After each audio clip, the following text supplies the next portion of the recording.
How do I overcome my vices and my addictions once and for all? This is a question that I've asked myself over and over and over again for the past 10 years of my life.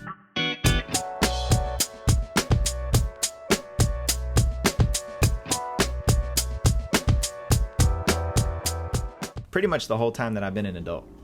Because I'm just like you and the majority of men out there. I have suffered at different times with different vices that I have. So before I jump into that, let me define what a vice is for me. A vice is anything that I give my power away to. Anything that I do impulsively, reactively, in response to feeling uncomfortable, feeling unsafe, feeling insecure, feeling dis-ease in my body or in my mind. So some of these vices that are very common in our society are alcohol, substances that we would call drugs, marijuana, all things that fall into that spectrum. But also porn, masturbation, overeating, sex, scrolling on social media. All of these things that sometimes we say we are addicted to are vices. And the function that vices serve is to give me a little bit of a break from the discomfort of my life. Give me a escape from the things that I'm feeling that are uncomfortable right now. I can't quite handle the disruption in the force, the disturbance in my life. So let me find something that gives me a momentary hit of relief, a momentary hit of dopamine that'll wash over my brain and let me relax for a second. I know you guys know what they are. Every single one of us has these vices because life itself is stressful and overwhelming at times. I don't care who you are. I don't care who you are on this planet. You are going through something stressful that challenges you right now. And because you're living in a human body just like the rest of us, your human body, this machinery right here, is designed to look for things that provide dopamine hits to keep us out of depression. Dopamine is a chemical in our brain that keeps us from feeling depressed. And a lot of times these vices like drugs, alcohol, sex, they give us those momentary hits of dopamine to make me feel better about myself and about my situation. But the problem is that we have to keep getting that dopamine hit. I gotta keep eating more sugar. I gotta keep smoking more weed. I gotta get another cigarette and hit another cigarette to get that hit, to get that fix that gives me a momentary lift. And if you've ever been addicted to something, you know that the long-term solution is not to do more of that thing. But a lot of times that's the only solution that makes sense. So how do we overcome this? How do we become bigger than our vices, to reclaim our power from the things that we've given it away to most times for years, most of our lives? My biggest vices in my life have been weed, tobacco, and sugar. And all three of those, especially when combined together, are an incredibly powerful force. So much so that just saying I wanted to quit smoking, just saying I didn't want to get high anymore, I wasn't going to eat any sugar, a lot of times wasn't strong enough. I can't even count how many times that I've quit tobacco, weed, sugar, sometimes together, sometimes separately, and then ultimately had a relapse, a re-entry into giving my power back to those things. But over the years, it's changed.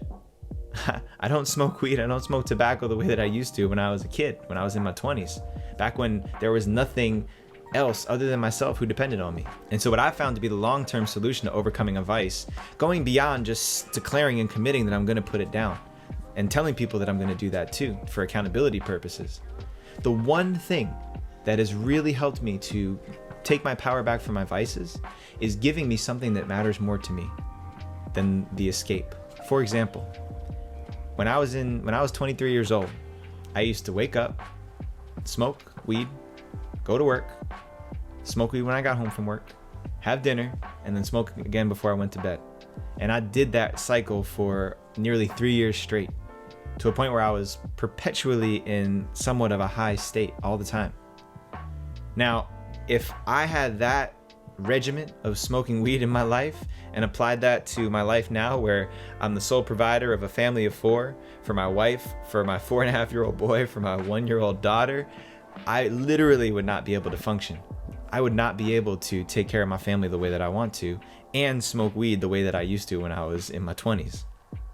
So my circumstances that I created around me vaulted me into a position where my actions had to be bigger than my vices. Now, let me pump the brakes for a second. I'm not recommending to everyone out there that you go out and get married and have kids right now so you can quit smoking weed, or so you can stop drinking. Because we all know that that doesn't work for some guys. Some guys are still alcoholics and addicts and jerking off to porn every day and doing these things that they don't really want to be doing but don't know another way, in spite of having a family, in spite of being married, in spite of having a full-time job and people who count on them. So what is it? What is the secret sauce? It's not only that my circumstances demand that I rise to a bigger position, it's also that I want to be the man who can provide and support and serve at that high level. And I know that the only way I can actually fulfill on those commitments is removing certain things from my life. The only way that I can be around long enough to see my children grow old and to have grandchildren and to appreciate my family is to put down tobacco, is to not eat so much sugar. The only way that I'll be healthy enough to run around with my grandkids when I'm in my 50s and 60s is by eating healthy now, getting more rest. And I'm not perfect at it. I'm not perfect at it. I'm not going to sit here and pretend that I never go and smoke a cigarette once in a while. I'm not going to sit here and tell you that I will never smoke weed for the rest of my life, or that I don't stop and grab something sweet from the bakery every now and then.